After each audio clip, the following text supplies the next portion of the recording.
তব কথামৃতং তপ্ত জীবনং কবিভিরীরিতং কল্মষাপহম শ্রবণমঙ্গলং শ্রীমদাততং ভুবি গৃহন্তি ইয়ে ভুরিদা জনাঃ। আমরা গত শুক্রবারের আলোচনায় দেখেছিলাম যে শ্রীম কথামৃতকার, যিনি কথামৃত লিখেছেন,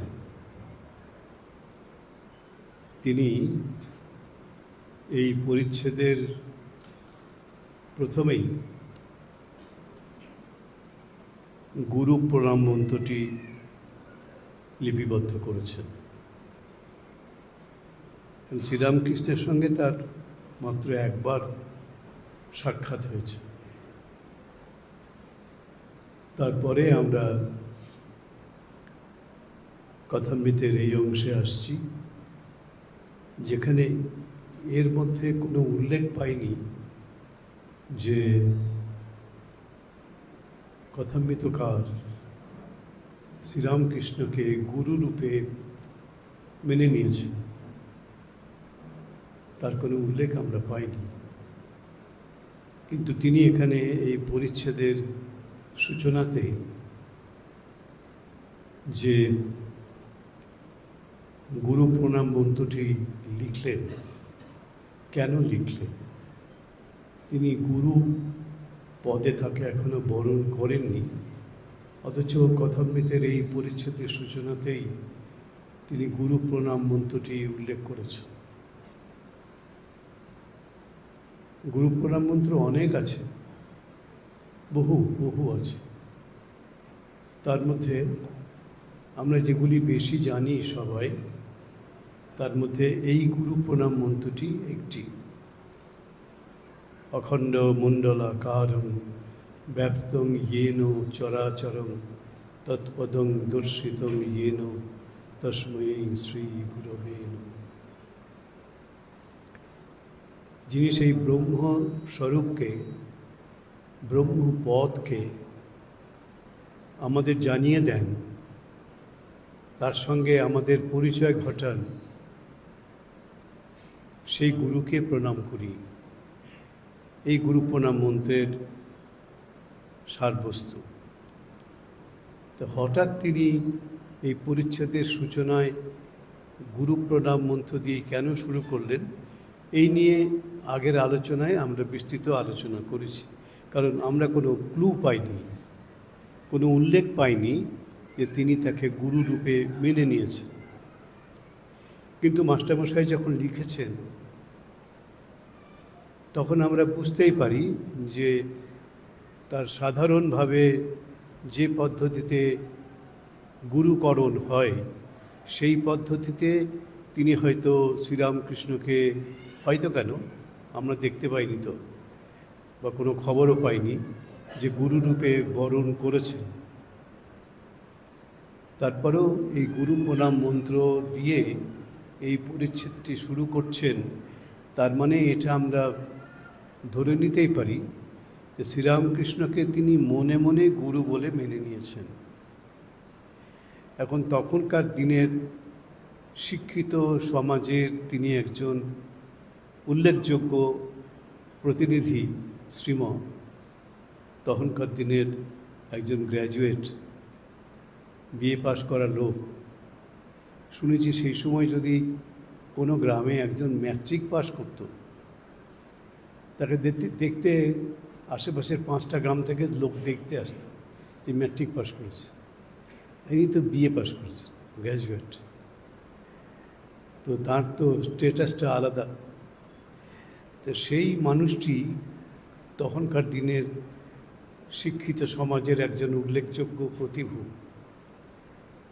তিনি তাকে গুরু মেনে নিলেন, অথচ কখন গুরু মেনে নিলেন, কিভাবে গুরুকরণ হলো, কোনো উল্লেখ কিন্তু আমরা পেলাম না, পাইনি।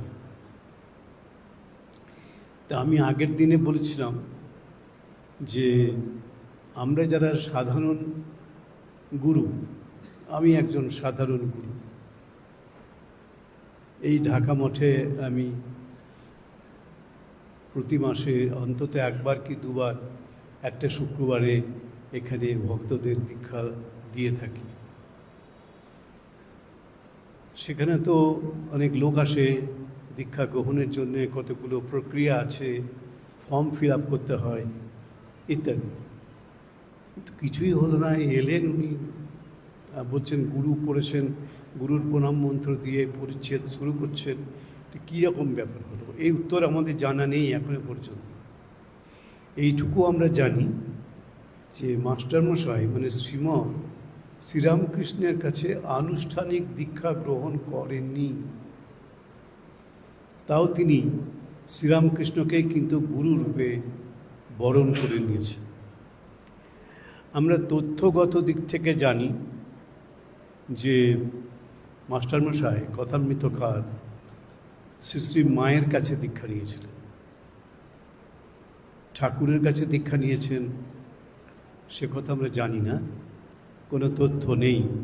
তবু যখন তিনি এই গুরু প্রণাম মন্ত্র দিয়ে এই কথামৃতের এই পরিচ্ছেদটি শুরু করছেন, তখন ধরে নিতেই পারি যে তিনি গুরুরূপে অন্তত মেনে নিয়েছেন শ্রীরামকৃষ্ণকে।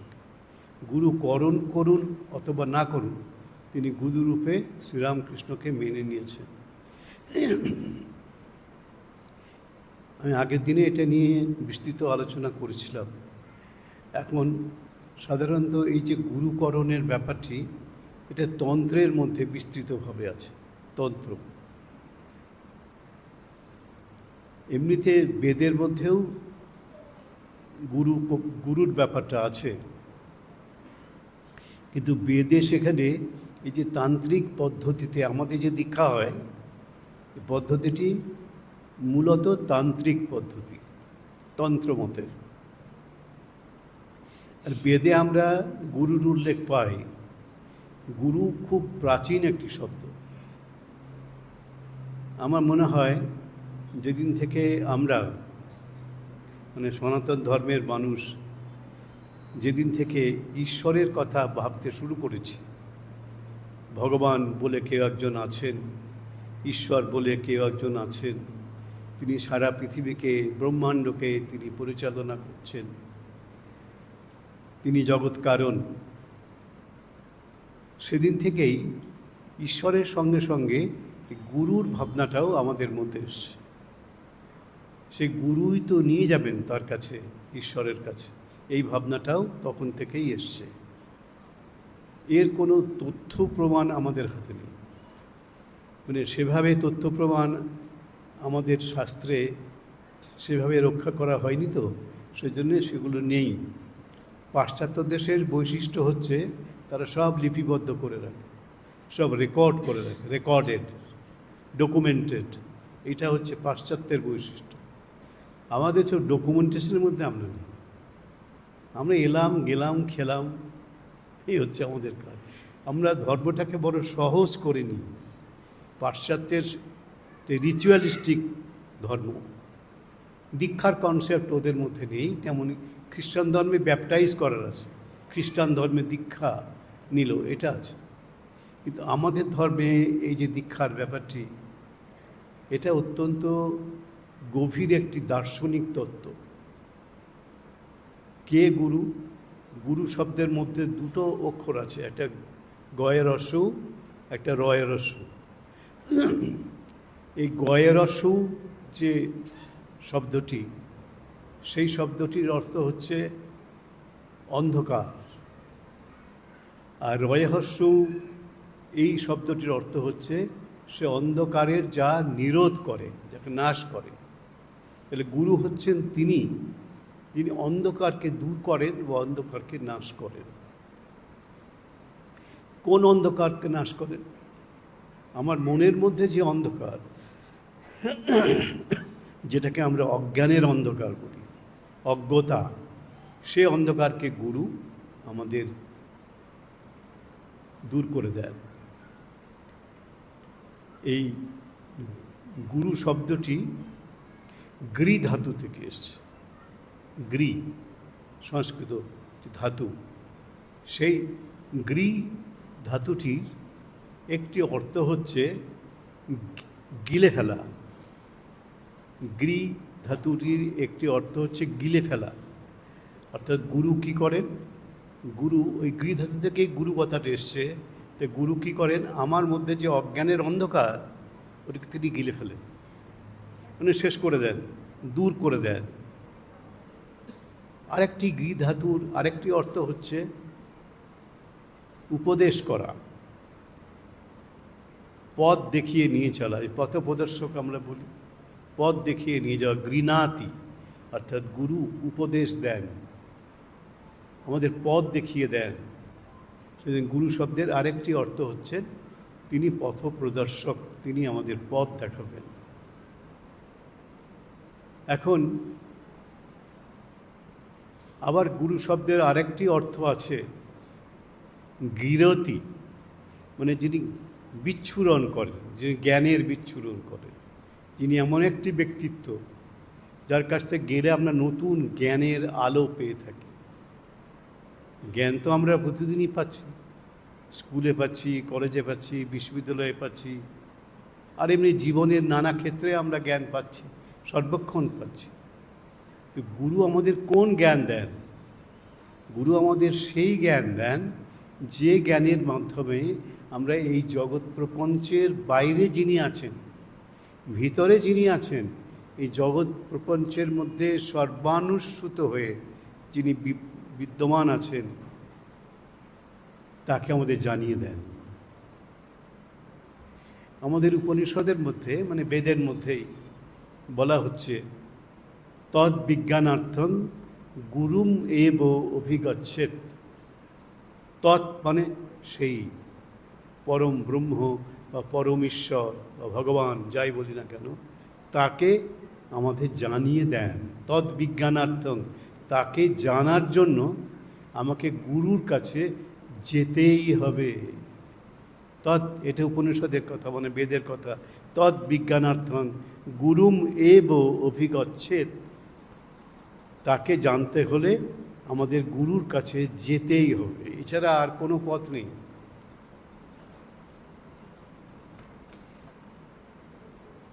স্বামী ব্রহ্মানন্দ মহারাজ, হয়তো আমি আগে কোনো আলোচনাতে বলেছি কথা, তিনি বলতেন, দেখো কোনো কিছু শিখতে গেলে একজন শিক্ষাদাতা প্রয়োজন, যিনি তোমাকে শেখাবেন। এবং মজা করে, রসিকতা করে বলছেন, যদি চুরি করতে যাও তাহলেও একজন শিক্ষাদাতা দরকার, একজন গুরু লাগবে।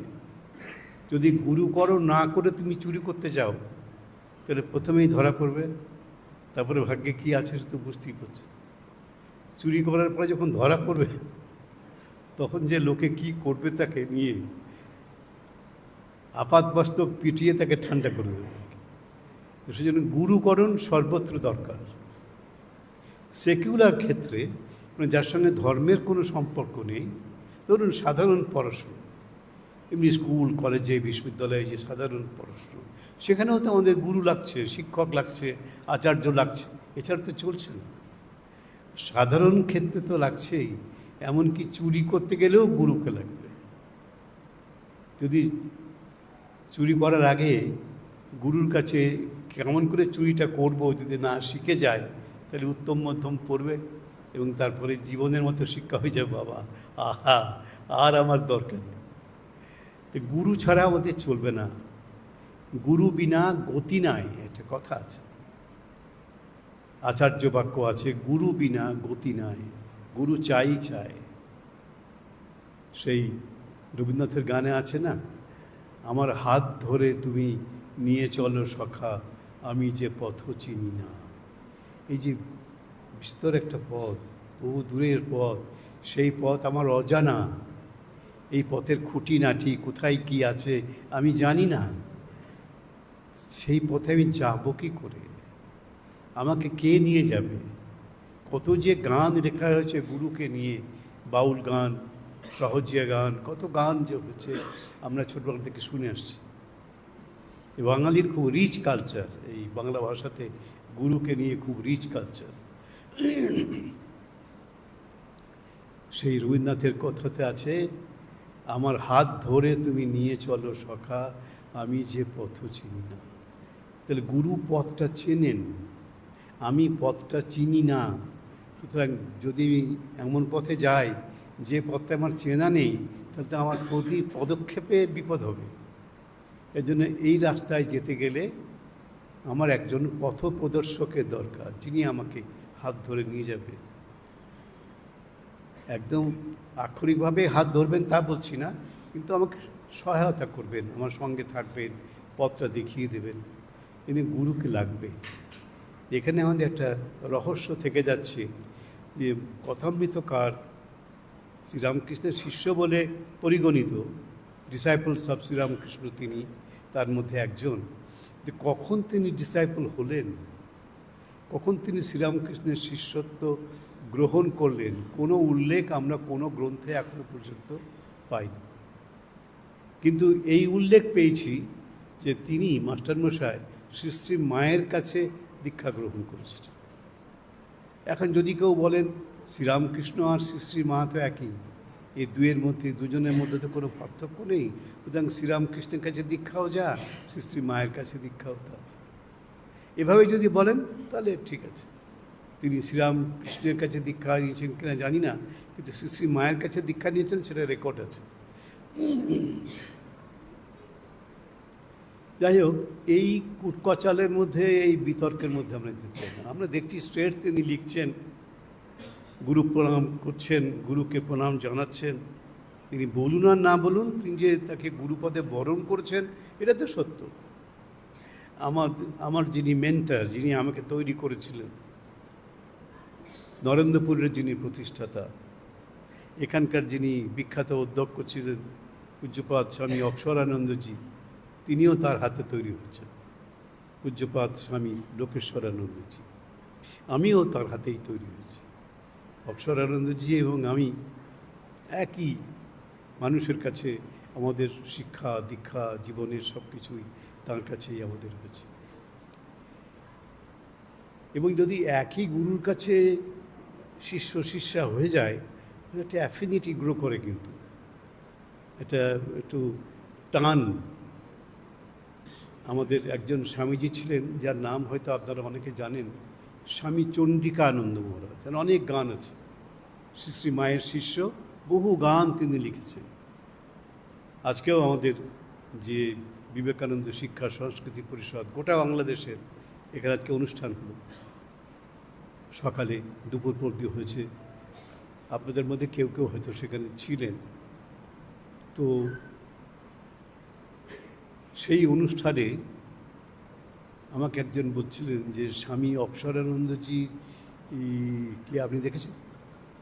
দেখেছি মানে কতদিন দেখেছি, কতবার দেখেছি, একসঙ্গে কতদিন থেকেছি। তো আমাদের একটা টান ছিল, পরস্পরের প্রতি টান। এটা হয় যেমন দুজন সহোদর ভাই বোনের মধ্যে যেমন টান হয়, তেমনি যদি একই গুরুর কাছে দীক্ষা গ্রহণ করে তাহলেও একটা টান হয়। হ্যাঁ, বলতে পারেন এটা একটা সংকীর্ণতা, বলতে পারেন, বলতে তো সব কিছুই পারেন। আপনার মুখ যখন আসে তখন মুখের স্বাধীনতাও আপনার আছে, ফ্রিডম অফ স্পিচ, এ তো কনস্টিটিউশনাল রাইট, সংবিধান আমাদেরকে অধিকার দিয়েছে।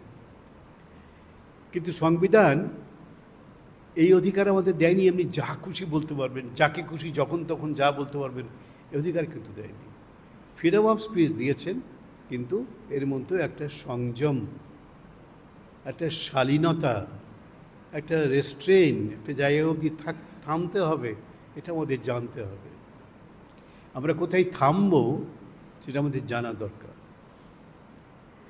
সেই শরৎচন্দ্র চট্টোপাধ্যায়, বিখ্যাত সাহিত্যিক, তাকে একজন গিয়ে বলছেন যে, একজনের নাম করে, যে উনি এসেছেন আজকে এখানে আছেন উপস্থিত, তিনি খুব ভালো গান করেন। মানে হয়তো বলতে চাইছেন যে একটু যদি গান এখানে ওকে করতে দেওয়া হয়, হয়তো এটা মুখে বলেন, তিনি খুব ভালো গান করেন। তা শরৎচন্দ্র বিখ্যাত কথা সাহিত্যিক, কত উপন্যাস তার ছোটোবেলায় পড়ছি, এবং পড়তে পড়তে চোখের জলে ভেসেছে। তখন হয়তো কিছু বুঝিয়ে না, রামের সুমতি ছোটোবেলায় পড়ছিলাম, সে পড়তে পড়তে চোখের জলে ভেসেছে, এমন সুন্দর লিখেছেন। শরৎচন্দ্র চট্টোপাধ্যায় বলছেন গান তো ভালো গান শুনছি, কিন্তু থামতে জানেন তো? অনেকে থামতে জানে না। এই বক্তৃতা করছে তো করছে, আরে থাম বেটা, এবার তোর কথা কেউ শুনতে চাইছে না, সেই দিকে হুঁশ নেই, তিনি বলে যাচ্ছে, বক্তৃতা করে যাচ্ছে। এই যে পরিমিতি বোধ, একটা জায়গায় আমাকে থামতে হবে, এটা জানতে হয়। ওই জন্য শরৎচন্দ্র বলছেন, গান তো ভালো গান শুনলাম, থামতে জানেন তো? এই যে থামতে জানা একটা আর্ট, এটা শিখতে হয়, যে কখন থামবো, কোথায় গিয়ে থামবো, কত দূর আমি যাব, অনেকে জানে না। মহাপুরুষরা সেদিন আমাদের শেখান, শিখিয়ে দেন, আর এগিয়েও না। বৃহদারণ্যক উপনিষদের মধ্যে আমরা একজন খুব বিদুষী মহিলার নাম পাই, গার্গী। আপনারাও শুনেছেন গার্গী নামটা, এটা বৈদিক নাম। মহাবিদুষী মহিলা ছিলেন তিনি, বিয়ে করেন, কুমারী ছিলেন, গার্গী। তা গার্গীও ব্রহ্মজ্ঞানী। যাজ্ঞবল্ক্য ঋষি, তিনি তো ব্রহ্মজ্ঞানী বলে সুপ্রতিষ্ঠিত, সবাই তার কথা জানে। তো সেই গার্গী যাজ্ঞবল্ক্য ঋষিকে প্রশ্ন করছেন ব্রহ্ম সম্পর্কে। তো কয়েকটা প্রশ্ন করার পরে যাজ্ঞবল্ক্য তাকে বলছেন যে ওকে থামাতে পারছেন না, এমন প্রশ্ন করছেন, যাজ্ঞবল্ক্য হিমশিম খেয়ে যাচ্ছে, তো থামাতে হবে। আর পুরুষ মানুষদের একটা স্বভাব আছে, পুরুষরা কখনোই মেয়েদেরকে ওপরে উঠতে দিতে চায় না, সবসময় দাবিয়ে রাখতে চায়, এটা একটা স্বভাব, এ রক্তের মধ্যে ঢুকে রয়েছে। তো যখন সব প্রশ্ন করছে, যাজ্ঞবল্ক্য উত্তর দিচ্ছেন, তারপরে এমন প্রশ্ন করছেন গার্গী, তিনিও খুব বিদুষী, যাজ্ঞবল্ক্য প্রায় পারছেন না এরকম অবস্থা, তখন ধমক দিচ্ছেন, আর এগিয়েও না গার্গী। আর তো পুরুষের তার কিছু করার নেই, ধমক থামিয়ে দিচ্ছে, আর এগিয়েও না গার্গী, এই ধমক দিচ্ছেন, ধমক দিয়ে আটকে দিচ্ছেন। আমি এই যে বললাম কথাটি, এর মধ্যে নারী এবং পুরুষের একটি স্বভাব এসে যাচ্ছে। নারীর মধ্যে একটি নম্রতার চেতনা থাকে, মৃদুতা, নম্রতা, কমনীয়তা, এগুলি নারীর বৈশিষ্ট্য। যদি কোনো নারীর মধ্যে এই নম্রতা, মৃদুতা, কমনীয়তা না থাকে, তার চাল চলন হাবভাব সব যদি পুরুষদের মতো হয়, তাহলে মেয়েরাও পছন্দ করে না, ছেলেরাও পছন্দ করে। আর আমাদের পুরুষের একটা রোগ, আমি বলব ব্যাধি, তারা কিছুতেই মেয়েদের সহ্য করতে পারে না, মানে মেয়েদের প্রভুত্ব নিতে পারে না। মেয়েদেরকে ভালোবাসে, মেয়েদের কাছে জন্মাতে হয়, অন্য কোনো উপায় নেই, তো মায়ের কাছেই জন্মাতে হবে, মায়ের মাধ্যমেই আমাকে পৃথিবীতে আসতে হবে, মাতৃগর্ভ থেকে এসেই পৃথিবীর আলো আমরা দেখি। যিনি প্রথমে আলো দেখান আমাকে, এই যে একটু আগে গুরুকে বলছিলাম, তিনি জ্ঞানদাতা, জ্ঞানের আলো তিনি দেন। তা দেখুন, প্রথম আলোটি, জগতের আলো, আমরা কিন্তু মায়ের সূত্রেই প্রথম দেখি, যতই বড় হোক, কিন্তু মায়ের সূত্রেই আমরা প্রথম এই জগৎকে দেখি, জগতের আলো দেখি। সেজন্য মাকে বলা হয় আমার সব থেকে বড় গুরু। মায়ের চেয়ে বড় গুরু আর কেউ নেই। আমাদের শাস্ত্র বলছেন, নাস্তি মাতৃ সমগুরু, নাস্তি মাতৃ সমগুরু, মায়ের মতো গুরু নেই। এমনি নিজেরাই দেখুন, আমি তো আমার কথা বলবই, যে আমার যা কিছু প্রথমে শেখা সব আমার মায়ের কাছে। এই রামায়ণ বলুন, এই মহাভারত বলুন, এই পুরাণ কথা বলুন, এসব তো এখন চল নেই, এসব জানেও না। আমরা যখন ছোট ছিলাম, তখন এই রামায়ণ, মহাভারত, পুরাণ কথা, এগুলো আমাদের শিক্ষার অঙ্গ ছিল। এবং এই শিক্ষাটা আমরা প্রথমেই, যার বয়স আমার মতো, আমার এখন বয়স ৭৬ বছর, তো ৭৬ বছর বয়স বা ৭০-এর ওপরে যাদের বয়স আছে এখানে, তাদের মনে পড়বে তারা ছোটোবেলায় যখন লেখাপড়া শিখেছেন, তখন এই রামায়ণ, মহাভারত, পুরাণ এসব শিখেছে, সব শিখতে হয়েছে, পড়তে হয়েছে, জানতে হয়েছে। এটা আমাদের ট্র্যাডিশন, এটা আমাদের ঐতিহ্য ছিল। এখন এই ঐতিহ্যে আমার কথা আমি বলছি, আমি প্রথম কিন্তু এই রামায়ণ, মহাভারত, পুরাণের কাহিনী সব শিখেছি মায়ের কাছে। মায়ের পাশে শুয়ে থাকতাম, মা বলতেন, আমি শুনতাম। এবং যেগুলো মায়ের কাছে শিখেছি, আমি আমার কথা বলছি, অন্যদের কথা বলছি না, যেগুলো মায়ের মুখ থেকে শিখেছি বা শুনেছি, সেগুলো কোনোদিন ভুলিনি। এটা আশ্চর্য ব্যাপার। যেগুলো পরে শিখলাম মাস্টারমশাইদের কাছে বা আমার বাবার কাছে, সেগুলো ভুলে গেছি। মা যা শিখিয়েছেন এবং শেখানোর সঙ্গে সঙ্গে যা দিয়েছেন, উত্তম মধ্যম যা দিয়েছেন সবাইকে, ভগবান শ্রীকৃষ্ণ ভগবান, তাকেও মা যশোদার কাছে অনেক উত্তম মধ্যম খেতে হচ্ছে। এবং মা যশোদার ভয়ে তাকে দৌড়ে বেড়াতে হচ্ছে। মা তাকে ধরবেন, বেঁধে ফেলবেন, মারবেন, দৌড়ে বেড়াচ্ছে। ভগবানও দৌড়চ্ছেন মায়ের ভয়ে, পেটাই দেবেন। এবং এই যে ধোলাই মা দিয়েছেন, কিন্তু কোনো দিন কি কারোর এই মায়ের উপরে রাগ হয়েছে? আশ্চর্য ব্যাপার। মায়ের কাছে আমরা কত বকুনি খেয়েছি, কত মার খেয়েছি, কত শাস্তি দিয়েছে, কিন্তু কোনো দিন মায়ের ওপরে আমাদের রাগ হয়নি। এ তো ইতিহাসের একটা বিষয়, বিজ্ঞানের বিষয়। এতে খুব বড় এটা, যে মায়ের উপর কখনো রাগ হয়নি। ঈশ্বরের সৃষ্টি, সব থেকে সুন্দর সৃষ্টি ঈশ্বরের বোধহয় মা। এবং সেই মাই হচ্ছেন আমাদের সকলের শ্রেষ্ঠ গুরু। এজন্য আমাদের শাস্ত্রে বলা হচ্ছে, নাস্তি মাতৃ সমগুরু। মায়ের মতো গুরু হয় না, মায়ের মতো গুরু নেই। তা আমরা এই মাস্টারমশাই যে কখন শ্রীরামকৃষ্ণকে গুরু করলেন জানি না, কোনো রেকর্ড নেই। কিন্তু মায়ের কাছ থেকে দীক্ষা গ্রহণ করেছিলেন তার রেকর্ড আছে। সেটি তথ্য আমরা জানতে পারি, মায়ের জীবনীতেও আছে, মাস্টারমশাইয়ের জীবনীতেও আছে। তো এখন আমরা সমস্যায় পড়ে যাচ্ছি। শ্রীরামকৃষ্ণও তার গুরু, আবার মাও তার গুরু। তাহলে আসলে কে গুরু? এই দুজন গুরু তো কারোর হয় না, গুরু তো একজনই হয়। দুজন গুরু হবে না, গুরু একজনই হবে। তাই যদি হয়, তাহলে মাস্টারমশাইয়ের গুরু কে? শ্রীরামকৃষ্ণ নাকি মা? শ্রীরামকৃষ্ণ তার গুরু, এটা আমরা আমাদের রামকৃষ্ণ সাহিত্যে এটা স্বীকৃত একটি তথ্য, যে মাস্টারমশাই কথামৃতকার শ্রীরামকৃষ্ণের শিষ্য তালিকাভুক্ত, তিনি তার শিষ্য একজন। আবার মায়েরও শিষ্য তালিকাভুক্ত। একই সঙ্গে মায়ের শিষ্য হচ্ছেন, আবার শ্রীরামকৃষ্ণের শিষ্য হচ্ছেন। কি করে হয়? গুরু তো দুজন হবে না, গুরু তো একজনই হবে।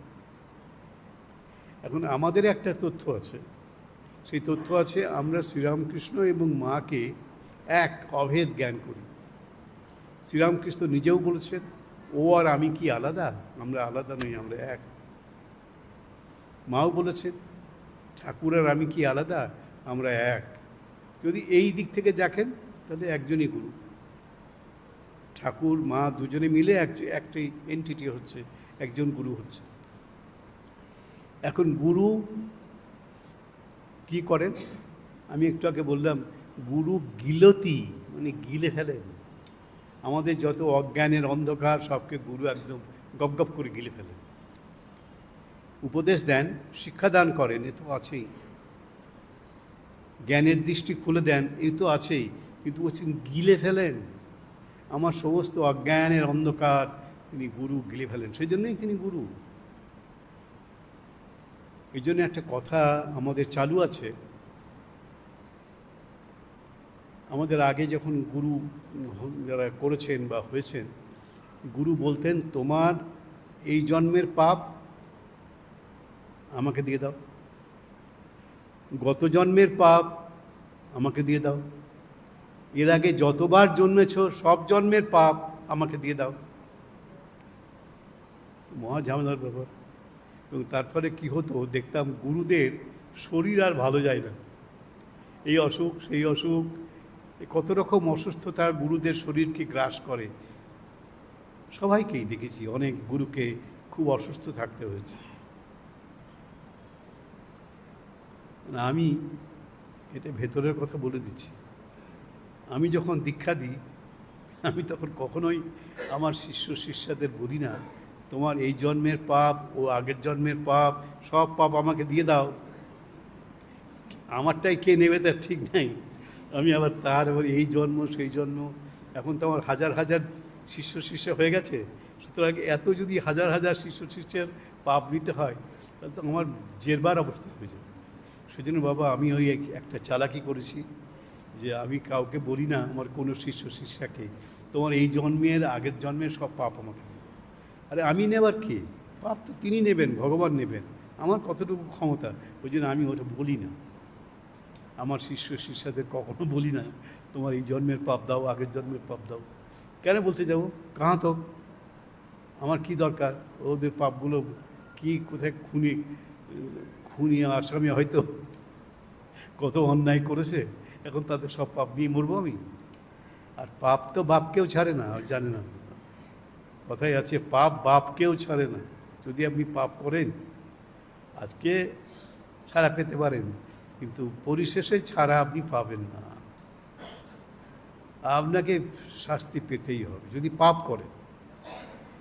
আবার বেদান্ত বলে একটি শাস্ত্র আছে, যে শাস্ত্রের সঙ্গে আমাদের সব থেকে বেশি ঘনিষ্ঠতা পরিচয়। বেদান্ত বলে আবার পাপ, আবার পাপ বলে কিছু নেই। এইটা হচ্ছে বেদান্তের ব্যাখ্যা। বেদান্ত পাপ স্বীকার করেন না। বেদান্ত কি স্বীকার করেন? বেদান্ত ভুল স্বীকার করেন। আমি ভুল করেছি, আমি অন্যায় করেছি, কিন্তু বেদান্ত কখনো পাপ স্বীকার করেন না। এই জন্য শ্রীরামকৃষ্ণ খুব বিরক্ত হতেন যখন তাকে কেউ বাইবেলটা পড়ে শোনাতো। শোনার খুব ইচ্ছে ছিল, খুব তার নানা কৌতূহল, সব কিছু তার জানতে হবে, শুনতে হবে, কি করে কি হয় জানতে হবে। তখন তিনি বাইবেল একদিন পাঠ শুনছেন, শম্ভু মল্লিক বলে একজন তখনকার দিনের বিশিষ্ট মানুষ, তিনি তাকে বাইবেল পাঠ করে শুনিয়েছেন। ইংরেজিতে নয়, ইংরেজিতে হলে উনি কী করে বুঝবেন, বাংলায় অনুবাদ করা বাইবেল পাঠ করে শুনিয়েছে। কিছুক্ষণ শোনার পরেই শ্রীরামকৃষ্ণের বিরক্তি এসে গেছে, কিন্তু পাপ আর পাপ আর পাপ, এই পাপ থেকে রক্ষা করার জন্যে যিশু অবতীর্ণ হয়েছিলেন। খুব বিরক্ত। শ্রীরামকৃষ্ণ বলছেন শুধু পাপ আর পাপ। সেদিন বাইবেল শুনলাম, শুধু পাপ আর পাপ। পাপ আবার কি? আমি শুদ্ধ সত্য আত্মা, আমার আবার পাপ কোথায়? আমার কিসের পাপ? কেন আমার মধ্যে পাপ থাকবে?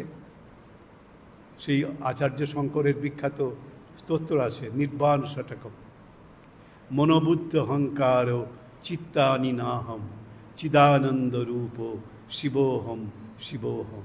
আমি হচ্ছি সচ্চিৎ আনন্দরূপ, আমার মধ্যে পাপ কোথায়? কিসের পাপ?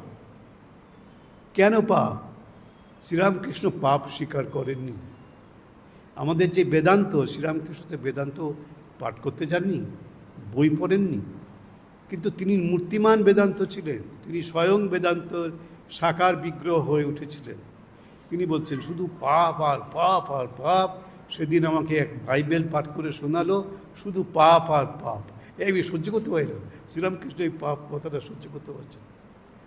শ্রীরামকৃষ্ণ বলছেন মানুষ হচ্ছে অমৃতের সন্তান, আর বাইবেল বলছে মানুষ হচ্ছে পাপের সন্তান। দেখুন, একদম একদম অপোজিট।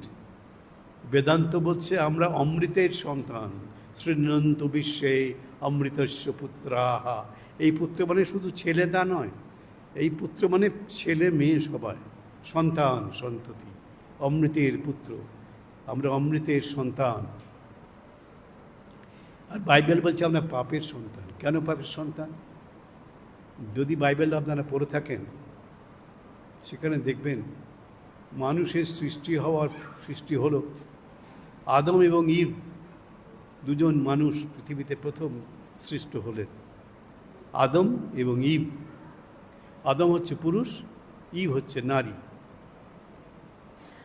ঈশ্বর তাদের সৃষ্টি করার পরে, খ্রিস্টান মতে বলা হচ্ছে, বাইবেলের মতে বলা হচ্ছে, সৃষ্টি করার পরে তাদেরকে নন্দন কাননে নিয়ে গেলেন, গার্ডেন অফ ইডেন, ইডেন গার্ডেনে নিয়ে গেলেন। আমাদের কলকাতায় ইডেন গার্ডেন আছে, ওই ইডেন গার্ডেনে নন্দন কানন নেই, কিন্তু অনুসরণেই বা অনুকরণেই ইডেন গার্ডেন কলকাতায় আছে, গার্ডেন অফ ইডেন।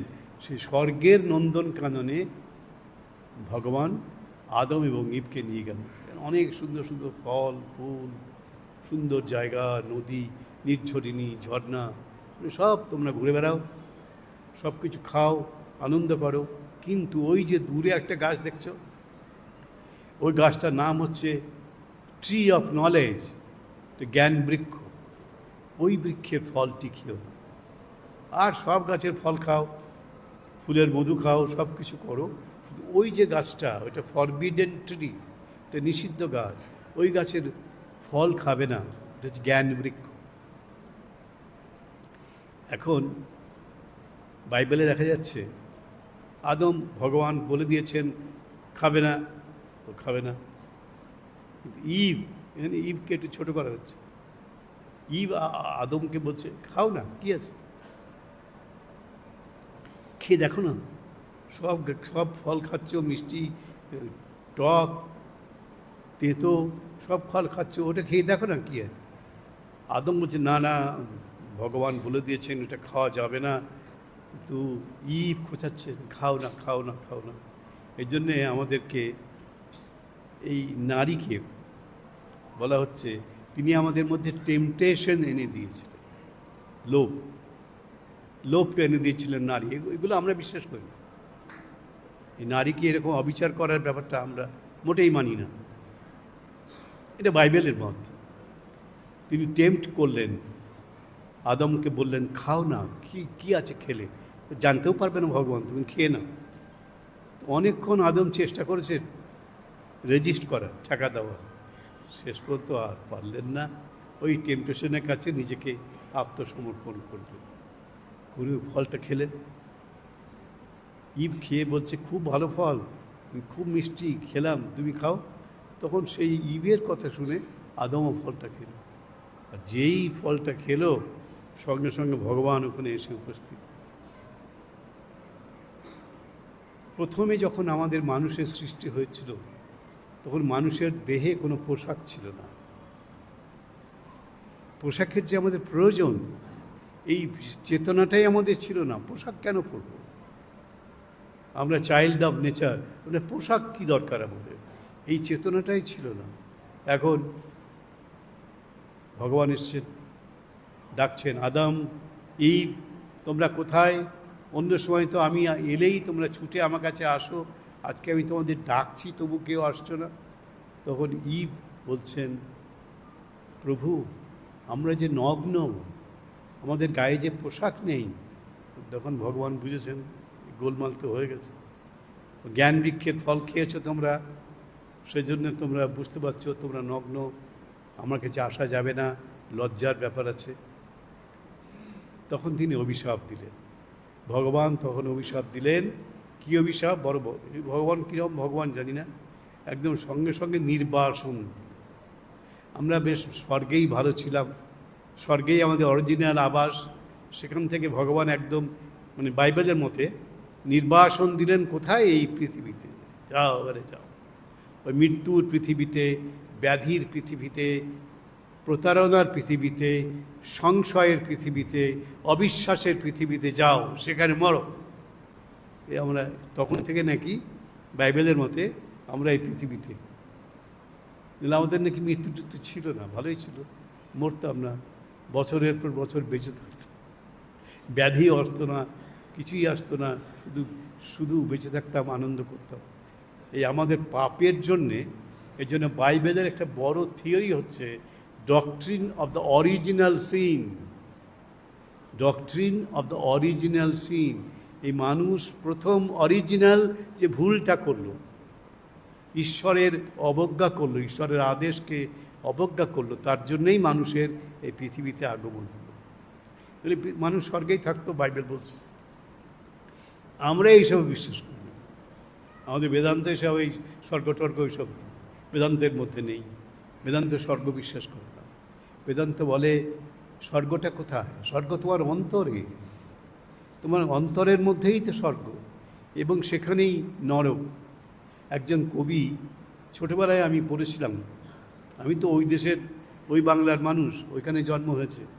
ছোটোবেলায় পড়েছিলাম, যদ্দূর মনে পড়ে এই কবি, এই বাংলার কবি, মানে আজকের বাংলাদেশের কবি, কবির নামটি আমার ঠিক মনে নেই, ভুলে গেছি, যে কোথায় স্বর্গ কোথায় নরক, কে বলে তাহা বহুদূর, মানুষের মাঝেই স্বর্গ নরক, মানুষেতে সুরাসুর। সুর মানে দেবতা, অসুর মানে দানব। এই দানব এবং দেবতা, স্বর্গ এবং নরক এ বাইরে কোথাও নেই, সব আমার মধ্যে, এখানেই, এই পৃথিবীতেই। মানুষের মাঝে স্বর্গ নরক, মানুষেতে সুরাসুর। সুতরাং ভগবান আমাদেরকে নির্বাসন দণ্ড দিলেন, ওই স্বর্গ থেকে আমাদের বিদায় হয়ে গেল, স্বর্গ থেকে আমরা বিদায় নিয়ে এই মর্তে এলাম, পৃথিবীতে এলাম, এই দুঃখের পৃথিবী, ব্যাধির পৃথিবী, যন্ত্রণার পৃথিবী, মৃত্যুর পৃথিবী, বিশ্বাসঘাতকতার পৃথিবী, এইসব তো যত খারাপ জিনিস তো পৃথিবীতে। তখন কিছু ছিল না, তাই বেদান্ত স্বর্গও বিশ্বাস করে না, নরকও বিশ্বাস করে না। বেদান্ত বিশ্বাস করে তুমি হচ্ছে পূর্ণ স্বরূপ, তোমার মধ্যে পূর্ণের সত্তা রয়েছে। স্বামীজি বলছেন, হোয়াট ইজ রিলিজন, ধর্মটা কি? স্বামীজি বলছেন, ধর্ম হচ্ছে, religion is the manifestation of the divinity already in man. যে ডিভিনিটি, যে দেবত্ব অলরেডি ইন ম্যান, মানুষের মধ্যে প্রথম থেকেই বিদ্যমান, তারই প্রকাশ হচ্ছে ধর্ম। Religion is the manifestation of the divinity already in man. যে ডিভিনিটি, যে দেবত্ব আমার মধ্যে প্রথম থেকেই রয়েছে, কর্ণের কবচ কুণ্ডলের মতো,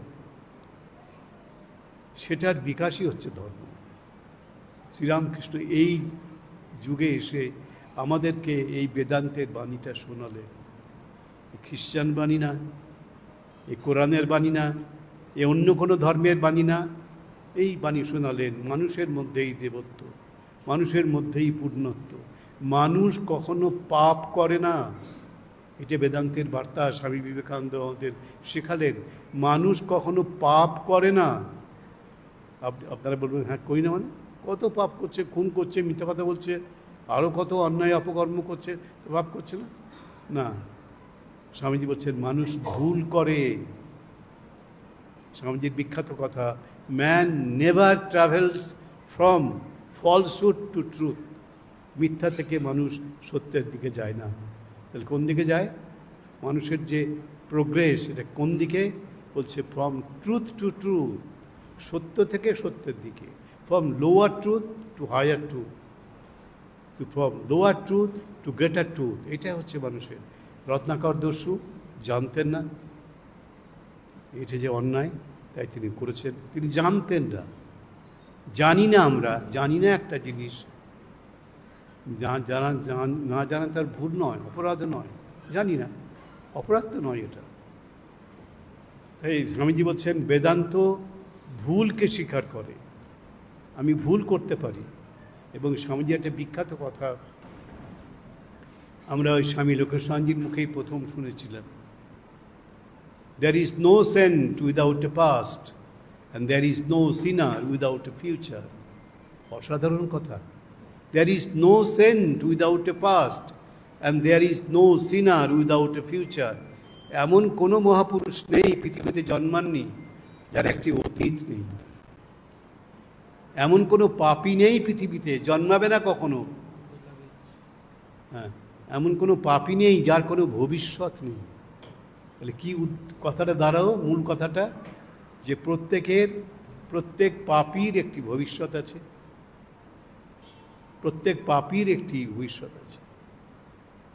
প্রত্যেক পাপী যে পাপ করছে তার একটি ভবিষ্যৎ আছে। না, তুমি একদিন এই পাপ থেকে বেরোতে পারবে, তোমার নিজের চেষ্টায়, কেউ জ্ঞানের আলো দেবে তোমাকে, তুমি বেরোতে পারবে। তাই স্বামীজি বললেন, there is no saint without a past. Saint মানে মহাপুরুষ। আজকে একজন জন্ম থেকে, মায়ের পেট থেকে পৃথিবীতে পড়েই সে মহাপুরুষ হবে তা তো হয় না, তাকে হতে হয়। কি করে হতে হয়? সাধনার দ্বারা, সংগ্রামের দ্বারা, নিজের সঙ্গে নিজের লড়াইয়ের দ্বারা তিনি ক্রমশ এক ধাপ থেকে আরেক ধাপ, আরেক ধাপ থেকে আরেক ধাপ, এরকম করে তিনি উন্নীত হন। একটা স্তর থেকে আরেকটা স্তরে তার ঊর্ধ্বগতি হয়, উত্তরণ ঘটে। তাই স্বামীজি বললেন, there is no saint without a past, এবং সঙ্গে সঙ্গে বললেন, there is no sinner without a future. যে পাপি বড় জায়গা তোমরা, আর একটা ফিউচার আছে। বাল্মীকি রত্নাকর হয়ে যাবে। রত্নাকর বাল্মীকি ছিল, সেই বাল্মীকি রত্নাকর হলেন কি করে? ওইটাই তার ভবিষ্যৎ। বাল্মীকির অতীত হচ্ছে রত্নাকর, আর রত্নাকরের ভবিষ্যৎ হচ্ছে বাল্মীকি। এটা খুব সুন্দর কথা, আপনারা জেনে রাখুন। আমি বলছি নতুন কথা তা নয়, এটা আমরা শুনেছি মহাপুরুষদের কাছে, আমরা শুনেছি, বা স্বামীজির কাছে, বা ঠাকুরের কাছে, বা মায়ের কাছে শুনেছি। এরা কেউ পাপকে স্বীকার করেনি, ভুলকে স্বীকার করেছে। আমরা ভুল করতে পারি, তো আমরা পাপ করি না। আজকে যখন বাড়ি যাবেন, তখন এই চিন্তাটা নিয়ে যাবেন যে আমরা ভুল করতে পারি, ভুল মানুষই করে, কিন্তু আমরা পাপ করি না। না জেনে একটা কিছু করে বসছি, ওটা একটা ভুল, আমার পাপ নয়। এটা মানুষকে একটা বিরাট বড় মেসেজ দেওয়া সম্ভব হয়। স্বামীজি এটা দিয়েছেন, এবং স্বামীজি এটা কোথা থেকে পেলেন? স্বামীজি পেলেন বেদান্ত থেকে।